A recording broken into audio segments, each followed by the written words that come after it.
Тағдырға сен телехикаясына қысқаша шолу жасайтын болсақ, жалпы бұл «Любовь против судьбы» деген сериал. Бұл жердің басты кейіпкері Элиф және қахраман. Яғни олардың кездесуінен басталған махаббат хикаясы көптеген қиындықтар мен сынақтарға толы. Кездесу, яғни қахраман және Элиф Хатайдағы тойда кездесіп, бірге билейтін болады. Сол кезде Элифтің оған деген көзқарасы өзгеріп, махаббаты ашылады. Яғни осы кезеңнен екеуінің арасында сезім пайда болады. Өте келе сезімі үлкен махаббатқа ұласады. Одан олар түрлі қиындықтардан өтіп, түрлі өмірдің сынақтарынан өтетін болады. Жалпы бұл жерде Элиф сериалда суррогатты ана рөлін атқарған. Яғни Дэфне және қахраман бірнеше жылдан бері балалы бола алмаған. Ал Элифті Хатайдан қахраманның анасы тауып келеді. Және оны жасанды ұрықтандыру туралы келісімге отырғызады. Және де жалпы қахраманның отбасы оны жасанды ұрықтануға көндіреді. Драманың барлығы осыдан басталады. Содан Элиф оған келіседі, өйткені оның анасы түрмеде және де сіңлісі ауру болған. Оларды құтқару мақсатында Элиф барлығына көнеді. Одан анасы түрмеден бірнеше уақыттан шығады, сіңлісі ауруынан айығады. Және де осы тұста көптеген қиындықтар, неше түрлі оқиғалар орын алады. Сонымен қатар қахраманның әпкесінің ұлы Керем деген бала Элифке ғашық болып қалады. Бірақ оның суррогатты ана екенін білмеген кезі.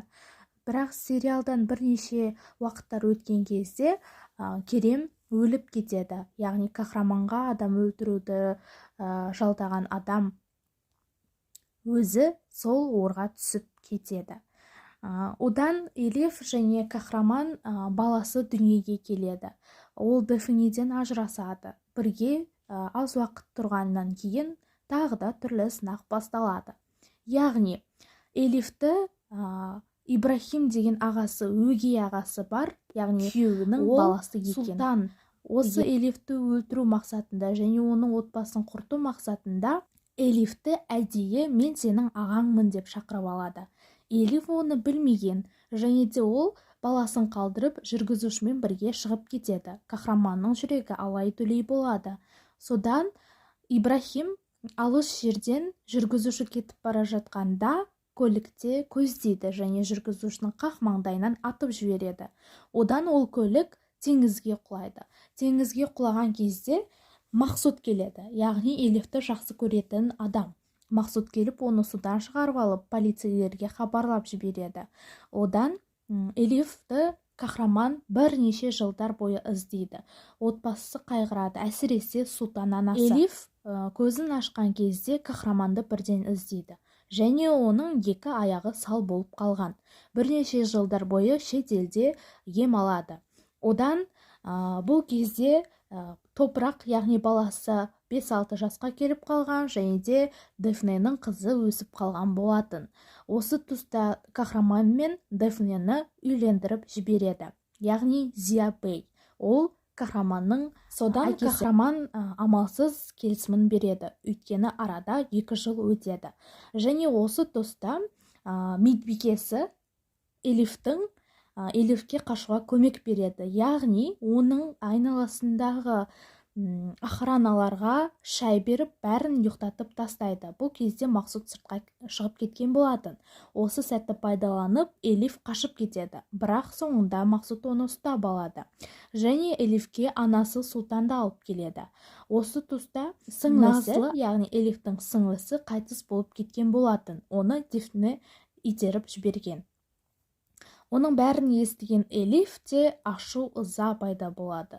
Шарасыздық пайда болады. Сонымен Мақсұт Элифтің анасы Сұлтанды көндіреді. Яғни Элиф маған тұрмысқа шықсын, мен ол үшін бәрін істеймін дейді.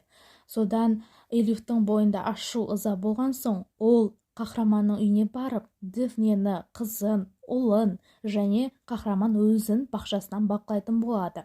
Содан ол Мақсұтқа келісімін береді. Яғни мен саған тұрмысқа шығамын, бірақ сен Ерухандардан менің өшімді және менің баламды алып беретін боласың дейді. Оған Мақсұт әрине көнеді. Олар үйленеді. Және де Дэфне мен қаһарман да осы тұста үйленген болатын. Бірақ қаһарман бірнеше жылдар бойы Элифтің тірі екеніне сенген еді. Содан бірнеше оқиғалар арасынан өтіп, Элифті қаһарман көретін болады және көрген сәтте Мақсұт Элифті алып кетеді. Сонда қаһарман түсінеді Элифті мәжбүрлікте ұстап отырғанын. Соңында Элифті құтқаратын болады. Және қаһарманның ағасы Якуб Мақсұт екеуі ағайындылар болып шығады. Яғни Якубты Қимет ханым және Зия мырза асырап алған. Ал Мақсұт болса, ол екеуі шын ағайындылар болған екен. Жалпы сериалда көптеген түрлі оқиғалар болады. Соның өзінде қаһарман мен Элифтің махаббаты өте күшті орын алады. Жалпы сериалдың соңында бірнеше қытырлықтарын істегенін естіп қояды және оның артынан аңдитын болады. Оны көрген Дэфне машинадан түсіп, Зябаймен сөйлескен сәтте Зябайдың жүрегі ұстап қалып, ол инвалидный коляскаға отырып қалатын болады және де сөйлей алмайтын болады.